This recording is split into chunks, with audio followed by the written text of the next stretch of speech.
han tenido, ya sea el video que les mandé ayer de C3, que vieron la vía, lo que es el ciclo de Kelvin, o de lo que les mandé hoy, que fue la vía C4. ¿Qué dudas han tenido? Bien. Escucho. Esperen. Yo tengo una duda. ¿Las plantas CAM no es de C4? A ver, buena pregunta. En realidad, hacen el proceso parecido al C4, pero con una diferencia. La planta CAM lo hace en 2 etapas, en 2 tiempos distintos, es decir, te comparto un power para que se entienda mejor, porque si no, no me van a entender nada. Aguantamos un minuto. Así te lo muestro directamente con el power. Dani, ¿eso de las plantas CAM es nuevo en el programa? No, está supuestamente como un anexo, pero en realidad, Fran, no nos guiemos más por los anexos, porque la facultad ha tomado cosas de los anexos, ha preguntado cosas que en realidad supuestamente se traban, y como entra la primera mitad, que son los C4, dijimos, bueno, por las dudas, expliquémosle las CAM, que en realidad son muy parecidas a las C4, y listo, porque prefiero que tengan de más y no de menos. ¿Sí? En realidad, supuestamente la facultad lo pone como un anexo, pero como está la C4, yo dudo hasta de eso. Entonces, en realidad es un poquitito de más, pero nada más. Bien, para los que me preguntaron, Agus, vos que me preguntaste la planta CAM y la C4. En realidad, las dos hacen este proceso que nosotros les explicamos acá.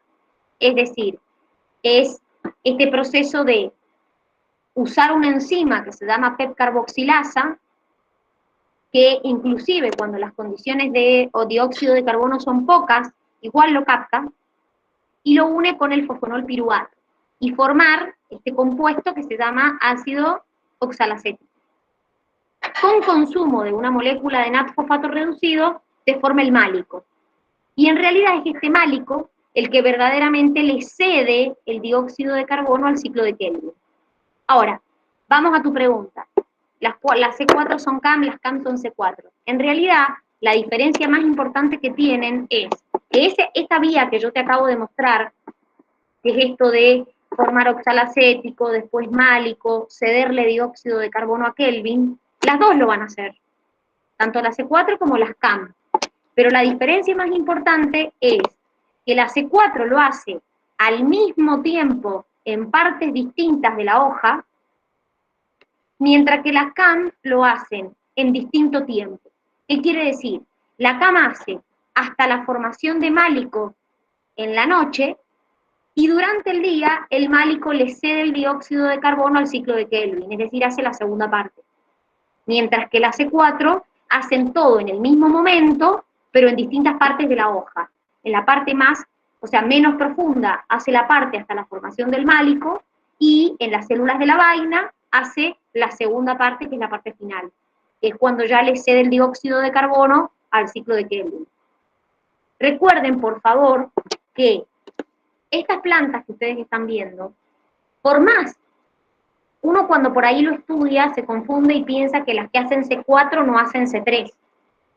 Todos los autótrofos hacen C3. Todos, porque es la manera en la que se alimentan. Una planta haciendo C4 no se está alimentando. Lo que está haciendo es tratar de formar un compuesto como el ácido málico para que después le ceda dióxido de carbono al ciclo de Kelvin. Entonces, ojo con esto, porque la diferencia es que antes de hacer C3 hacen una etapa previa que se llama C4, pero también hacen C3. Todos los autótrofos hacen C3, porque si no se morirían, porque es la manera en la que se alimentan, en la que forman su propio alimento. ¿Se entendió, Agus? ¿Vos que me preguntaste? Sí, gracias. Bien. ¿Qué otra duda más hay que me quieran preguntar de esto? Yo tengo una duda con el flujo no cíclico de electrones. Porque Ahora, te dice... decime. Ahora vamos a ver. Decime. Te dice que se forma NAD y ATP, pero en el flujo cíclico de electrones no se forma NAD. Y como que se me confunde un poco y quiero saber por qué pasa Ahora eso. Ahora lo vemos. ¿Para qué te dejo de presentar este y presento el otro? Que es donde está esto. Aguante. Yo tengo una pregunta sobre las CAM. ¿Todo el proceso de la vía C4 se realiza en las células del mesófilo nada más? Pero porque me estás confundiendo perdón, Lucas. En el caso de la C4, hace mesófilo vaina. En el caso de las otras, las CAM, como cualquier otra planta, lo hacen en las del mesófilo. Ah, bien, ya, gracias. Que es donde están puntualmente los cloroplastos. Las C4 tienen como esa diferencia que en vez de hacerlo en el mesófilo, al ciclo de Kelvin, lo hacen en la vaina. El resto lo hacen todas en el mesófilo, en las células del mesófilo. Ah, ya, sí. ¿Ah? Bueno, gracias. Para concluir, todas lo hacen en el mesófilo, al ciclo de Kelvin, excepto estas C4 que lo hacen en la vaina, al ciclo de Kelvin. Bien. ¿Está? Sí, gracias. Dani, yo pensé que ahí, como decía que le cedía dióxido de carbono y aparecía ese esquemita en la célula de la vaina, pensé que el ciclo de Kelvin también era en la célula de la vaina, como estaba en el esquema que nos mostró la profe, donde hablaba la profe. ¿En qué imagen me estás preguntando? ¿Cómo? ¿En cuál de las imágenes me estás preguntando? En la que estaba recién. En la que te compara Donde aparecen las dos células, la del mesófilo y abajo la de la vaina. No, en realidad, que vuelvo a compartir para que quede claro. Y ya te explico, Cami, lo que me habías preguntado. ¿Para qué? Voy a compartir el otro porque si no, no se entiende. Aguantame un minuto. Y ahí te comparto la imagen que me estás preguntando vos.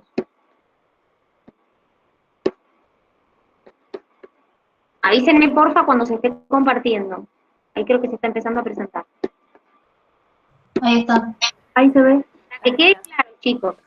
Mami. Miren, en las plantas C4, ¿sí? El dióxido de carbono lo capto, hago la primer parte en el mesófilo y puntualmente el ciclo de Kelvin lo hago en la vaina, que es más profunda. Esto, que se divide en dos partes, pasa solamente en la C4. En el resto de las plantas, puntualmente, el ciclo de Kelvin ocurre en la parte del mesófilo, no de la vaina. ¿Entiendes? Porque pensá que el mesófilo es la parte más externa, entonces es donde están los estomas para poder abrirse e incorporar el dióxido de carbono. Entonces, repito, solo en la C4, el ciclo de Calvin o Kelvin, como le quieran decir, se produce en la vaina. ¿Se entiende? ¿O no? Sí, ahí está. Pensé que era en todas. Ahí lo entendí. No. Es como una excepción. La C4 es como una excepción de hecho, fíjate, mirá, acá en este cuadrito último, que les dice dónde se produce, hace referencia al ciclo de Kelvin. Entonces, fíjate, todas las plantas puntualmente hacen Kelvin en el mesófilo, excepto la C4, que en vez de hacerlo en el mesófilo, lo hace en la vaina. Es como una excepción ella. ¿Y las plantas CAM también lo hacen en el mesófilo? No, las plantas CAM lo hacen, o sea, las plantas CAM sí, no lo hacen en la vaina, lo hacen como el resto en el mesófilo. Las plantas CAM, la única diferencia que tienen es que lo hacen en etapas distintas, pero lo hacen en el mesófilo. Dani, ¿Está? este Power lo podés pasar, si ¿Sí? no es mucha molestia. Gracias. Sí, lo paso, no hay problema. No hay problema, pero para que quede claro, las únicas que lo hacen en la vaina son las C4. El resto, todas, lo hacen en el mesófilo, al ciclo de Kelvin. Ahora respondo tu pregunta, Cami, que me preguntaste sobre el flujo cíclico y no entendés por qué en una se forman fosfatos y en la otra no. Espera que ahora voy a compartir este.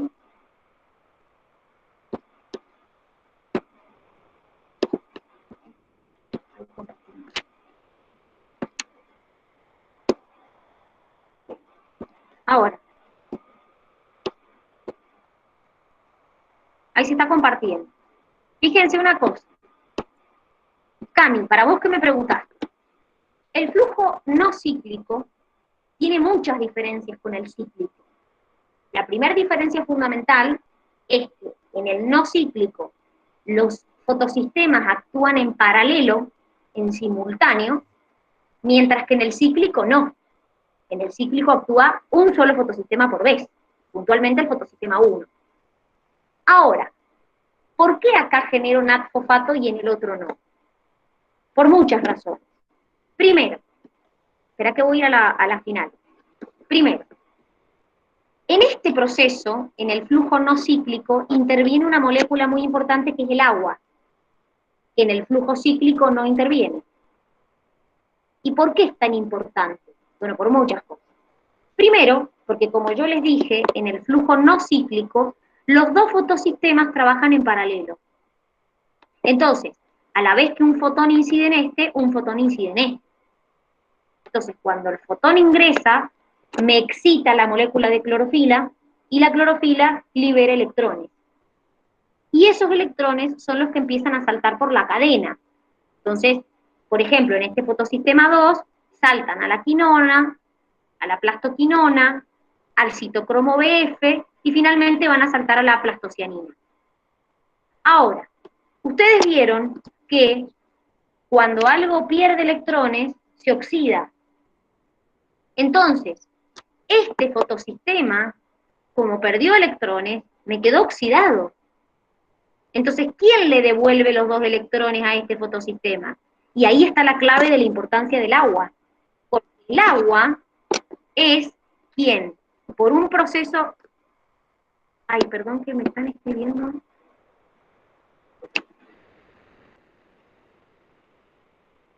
Claro, tengo en los dos. Sí, Agus, está bien. En el los cloroplastos los encuentro en el mesófilo y en las que tienen plantas C4 también tengo en la Baix. Esa es la pregunta que me hizo la Agus. Continúo con lo que te estaba explicando. En el caso de las plantas que hacen flujo no cíclico, cuando pierden los electrones acá, queda oxidado. Entonces necesito la molécula de agua que sufre un proceso que se llama fotólisis, donde, además de liberar protones y liberar oxígeno, me libera electrones. Entonces esos electrones son los que vuelven al fotosistema 2. Entonces vuelve a la normalidad. Por eso, también en el flujo no cíclico, además de intervenir el agua, se libera oxígeno, cosa que en el flujo cíclico no pasa. O sea que ya tenemos tres diferencias. ¿Sí? Ahora. Dani, perdón, ahí en el agua, o sea, estás diciendo que es la que aporta los electrones, o es lo, ay, ahí me perdí. No, ahí en la parte del agua me perdí. Mira, cuando el fotón incide en el fotosistema 2, este se excita y pierde dos electrones. Por lo que vos sabés, cuando yo pierdo electrones me oxido. Entonces esta clorofila me quedaría oxidada. Entonces alguien se los tiene que devolver a los electrones para que vuelva al estado normal la clorofila. ¿Quién es quien le devuelve los electrones a este fotosistema 2? El agua. El agua, cuando hace fotólisis, la molécula se rompe, libera protones, libera oxígeno y electrones. Entonces, son los que vienen al fotosistema 2 a volverlo a la normalidad. Entonces esos electrones salen del oxígeno de la fotólisis del agua. Salen del proceso de fotólisis. En la fotólisis vos liberás protones, oxígeno y liberás electrones. Este oxígeno es el que liberas a la atmósfera. Cuando te dicen, en la fotosíntesis la planta capta dióxido y libera oxígeno, ese oxígeno es del agua. Por eso, en el flujo no cíclico, vos liberás oxígeno. Porque viene del agua, porque interviene la molécula de agua. Cosa que en el otro flujo no pasa. Ya lo vamos a ver. Entonces, una vez que este volvió a la normalidad, yo les dije que también otro fotón incidió en en el fotosistema 1. Y le va a pasar lo mismo. Pierde dos electrones, pasan a la ferredoxina, de la ferredoxina a la NAD-fosfato reductasa, pero este también si pierde dos electrones queda oxidado. Con la diferencia que a este fotosistema, que es el 1, no se los devuelve el agua. Quien se los devuelve es la plastocianina. la plastocianina le devuelve los 2 electrones al fotosistema 1. Entonces otra vez listo, está sobrado, volvió a la normalidad. Ahora, cuando los electrones llegan acá, que es la NAD-fosfato reductasa, no se pierden en la nada. Tiene que haber un aceptor final, así como en la cadena respiratoria, ustedes vieron que el aceptor final era el oxígeno, acá también tiene que haber un aceptor final, alguien que me reciba por última vez los electrones. Bueno, ese aceptor final de estos electrones que, si te fijas la lógica, saltaron, hasta que llegaron acá, esos electrones los recibe el NAD-fosfato. Cuando recibe los electrones y se une con protones, que ahora vamos a ver de dónde vienen, se forma el NAD-fosfato reducido. ¿De dónde vienen esos protones? Lo que vos tenés acá, que se conoce como citocromo BF, es una bomba de hidrógeno, que también la vieron en la cadena respiratoria. ¿Qué hace esa bomba de hidrógeno? Bombea protones. Entonces, bombea los protones desde el estroma al lumen. Y, como ya vimos en oxidación, se genera un gradiente de concentración de protones, que se conoce como fuerza protonmotriz. Entonces, otra vez tenemos acá la reina, la ATP sintetasa, que tiene una subunidad CF0, una subunidad CF1, ¿y qué va a hacer? Esta subunidad CF0 te va a servir como canal, como te pasaba en la mitocondria, para sacar protones. De ahí vienen los protones que vos le das al NAD-fosfato. Sumado a eso, la CF1 te va a unir ADP y fosfato para formarte ATP. Entonces, acá formamos NAD-fosfato porque la NAD-fosfato reductasa intervino en el transporte y le cedió los electrones al NAD-fosfato. Y además, obviamente, formamos ATP. Esto pasa en el flujo no cíclico, donde interviene el agua, ¿sí? Por lo tanto se libera oxígeno, y por lo tanto se forma NAD-fosfato y ATP. Y repito, los dos fotosistemas trabajan en simultáneo, trabajan a la par. Ahora, me voy a tu duda con el flujo cíclico. En el flujo cíclico no pasa lo mismo. Primero, no interviene la molécula de agua, no hay agua. O sea que ya ahí tengo una diferencia. Segundo, el fotosistema 1 trabaja en forma independiente, trabaja solo. Entonces, ¿qué pasa cuando pasa esto? Pasa lo que vamos a ver acá. El fotón incide en el fotosistema 1, se excita, libera los electrones, pasan a la ferredoxina, pero la ferredoxina, en vez de pasárselo a la NAD-fosfato reductasa, no se lo pasa a la NAD-fosfato reductasa, porque no estoy en un flujo no cíclico. ¿Qué hace? Se lo pasa a la quinona, salta a la plastoquinona, al citocromo BF, a la plastocianina, y pingui, la plastocianina se lo devuelve al fotosistema 1. Por eso se llama cíclico, porque el fotosistema 1 pierde los electrones, pero los vuelve a recuperar. Entonces, como no intervino la molécula de agua, y la ferredoxina no le pasa los electrones al NAD-fosfato reductasa, no se forma NAD-fosfato. Pero así ¿Y en qué momento de eso yo formo la ATP? Ahora voy.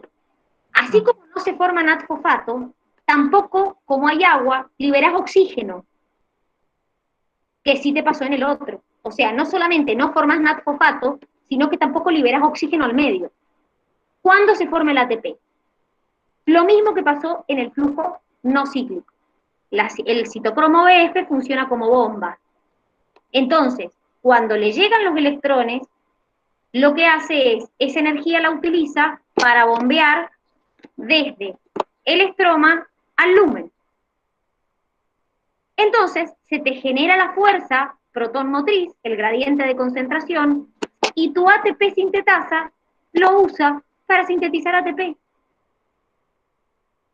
O sea que en realidad lo único que pasó es que no formaste NAD-fosfato, no intervino el agua y no liberaste oxígeno. Ustedes me podrían preguntar, bueno, está bien, por ejemplo, una bacteria, que de hecho me la hicieron ayer la pregunta, tiene un solo fotosistema, y bueno, no le queda otra que hacer esto, si tiene uno solo.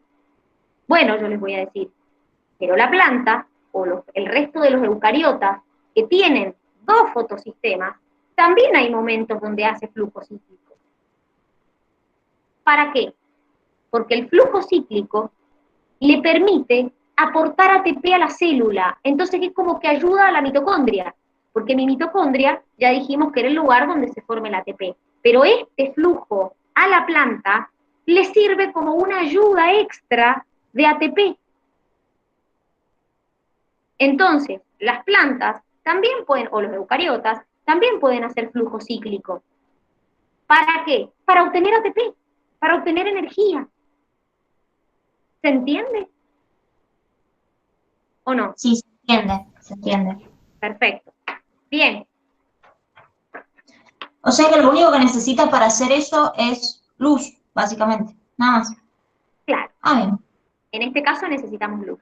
¿Sí? Por eso se dice que la etapa lumínica es dependiente exclusivamente de la luz y obviamente un pigmento que te la capte. Pero la etapa enzimática es una etapa que depende en forma indirecta de la luz. Porque, por ejemplo, vos ya en el ciclo de Kelvin, vos necesitas dióxido de carbono, necesitas la ribulosa bifosfato, pero necesitas sobre todo dióxido de carbono en el ciclo de Kelvin. Pero antes se pensaba que esa etapa era como que se podía producir igual aunque no hubiera luz. Y después se llegó a la conclusión de que esa etapa enzimática, por eso antes se le llamaba etapa oscura y ahora no es independiente totalmente de la luz. ¿Por qué? Porque las enzimas que intervienen en el ciclo de Kelvin, que ustedes no las ven, pero están, o sea, vieron en el ciclo que ustedes vieron, que solamente les mencionamos la ribulosa bifosfato, no les mencionamos otra, no son las únicas enzimas que intervienen. En cada paso del ciclo de Kelvin pasa como en el ciclo de Krebs, intervienen enzimas distintas. La diferencia es que estas enzimas están reguladas en forma indirecta por la luz. Es decir, hay enzimas, por ejemplo, de ese ciclo de Kelvin, que para poder activarse necesitan de la luz. Entonces, por eso no se la llama más etapa oscura, sino que se la llama etapa fijadora de carbono o enzimática, porque depende en forma indirecta de la luz. ¿Se entiende la diferencia? Sí, se entiende. Bien. Ahí la Cande me está preguntando el tema de la fotorrespiración. Cande, te explico lo de la fotorrespiración. Como dijimos recién, la ribulosa bifosfato, cuando vos tenés poca concentración de dióxido, en vez de captar dióxido, te capta oxígeno. A la planta, el oxígeno no le sirve para el ciclo de Kelvin. No le sirve. Le sirve para nada, para hacer este proceso que se llama fotorrespiración. Entonces, ¿cómo es el proceso de la fotorrespiración? La ribulosa bifosfato, ¿sí?, se une con el oxígeno por medio de esta rubisco que en vez de captar dióxido te capta oxígeno, y forman un ácido que se llama ácido glicólico. Ese ácido glicólico sale del cloroplasto y se dirige al peroxisoma, que es otra organela que también vimos. En el peroxisoma, el ácido glicólico lo que hace es, se convierte en glicina, pero en esa conversión de glicólico en glicina que ocurre en el peroxisoma, se forma peróxido de hidrógeno, que ya lo dijimos en célula, que es tóxico. Entonces, bueno, yo tenía enzimas que me degradaban ese peróxido de hidrógeno en agua y oxígeno. Esa glicina que vos formaste sale del peroxisoma y llega a la mitocondria. O sea, fíjense, todo pasó del cloroplasto al peroxisoma a la mitocondria. Y cuando llega a la mitocondria, la glicina se forma serina dióxido de carbono, o sea, fíjense, y amonio. Encima este proceso, que no le sirve para fijar carbono, le hace perder dióxido de carbono a la planta. ¿Se entiende? O sea, no solamente que no le sirve para obtener alimento, porque yo para obtener alimento necesito que me fije dióxido de carbono, no oxígeno, sino que encima de todo, la planta por este proceso pierde dióxido de carbono, tan necesario para ella. ¿Se entendió, Cande, o no? Que me preguntaste ahí. Dani, gracias. Bien. Cuéntenme, ¿qué otra duda tienen de esta parte de fotosíntesis o de oxidación celular? Que fue la parte que vieron. Dani, entonces si al final no obtiene dióxido de carbono y encima no libera oxígeno, ¿para qué hace la fotorrespiración? Qué buena pregunta. En realidad la fotorrespiración es por un problema de la enzima. O sea, la planta no es que tenga la culpa, sino que en realidad, como la enzima es, como dice la Gise caprichosa, la culpa de que exista la fotorrespiración es de la ribulosa, de la rubisco, para no decir todo el nombre. Es decir, la culpa es de la rubisco, que la rubisco, cuando hay poco dióxido, prefiere captar oxígeno, no es culpa de la planta en realidad. Es culpa de la enzima esa, que cuando hay poco oxígeno prefiere, cuando hay poco dióxido, perdón, prefiere captar oxígeno. A la planta no le sirve para nada. No, porque no le sirve este proceso. Pero bueno, lamentablemente, como es la enzima que más abunda en la planta, la rubisco, de hecho es la enzima, como les dice la Gise, como los productores o los autótrofos son los más abundantes de los seres vivos, es la enzima más abundante que existe, y bueno, tiene ese problema que es que cuando hay poco dióxido no lo capta. Entonces, lamentablemente es un problema. Para la planta es un problema, porque pierde gran parte de lo que podría absorber. Es un gasto al pepe, básicamente, para la planta. ¿Qué otra duda más hay que me quieran preguntar? Dani, yo. Dime. Escucho. ¿El ácido oxalacético es lo mismo que el oxalato? El ácido oxalacético, lo que pasa es que, a ver, primero, acordate que un ácido, que todavía, bueno, ustedes vieron química, ustedes la mayoría han tenido química. Acordate que cuando vos formás el ácido oxalacético es un ácido, es una composición, tiene hidrógeno, tiene oxígeno y tiene otro elemento que puede ser, bueno, en este caso, puede ser carbono, puede ser fósforo, dependiendo. Ahora, ¿cuál es la diferencia entre el ácido oxalacético y un oxalato? ¿Qué les parece? El ion. Exactamente, ¿qué es el ion? El oxalato es cuando el ácido pierde los protones y queda con carga. Ahí se transforma en oxalato. Es el ion, el ácido vendría a ser. Ah, bien, ya entiendo. Sería el anión. Claro, es un anión, porque como pierde los protones, queda cargado en forma negativa. Entonces queda oxalato. Acuérdense que los ácidos, si pierden protones, y un ácido, no se preocupen para los que no han visto todavía química, pues por ahí me estoy profundizando mucho y en realidad muchos no han visto química. Un ácido tiene hidrógeno, un no metal y oxígeno. ¿Sí? Cuando ese ácido pierde los protones que tienen carga positiva, queda cargado negativamente. Entonces se le llama anión. Entonces del ácido oxalacético, al perder los protones, te queda el oxalato, que es el anión. Sería como cuando se ioniza, como en el ácido pirúvico y el piruvato. Exactamente. Cuando perdés los protones, quedas cargado negativamente y por eso cambia el nombre, porque queda como un ion, con carga negativa en este caso. ¿Alguna duda más que me quieran preguntar? Dani, Dime. entonces quedaría como ácido oxalacético, no oxalato, ¿o no?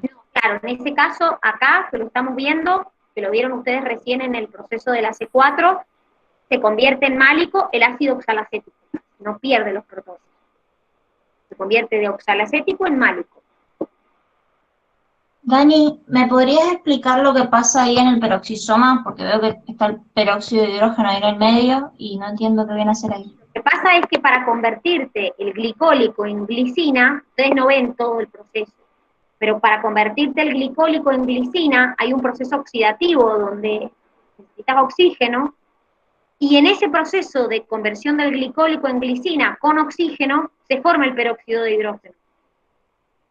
Es un proceso oxidativo. Entonces, Entiendo. se forma este peróxido de hidrógeno que es tóxico, en la conversión de glicólico y glicina, a glicina. Y acá también estaría la catalasa.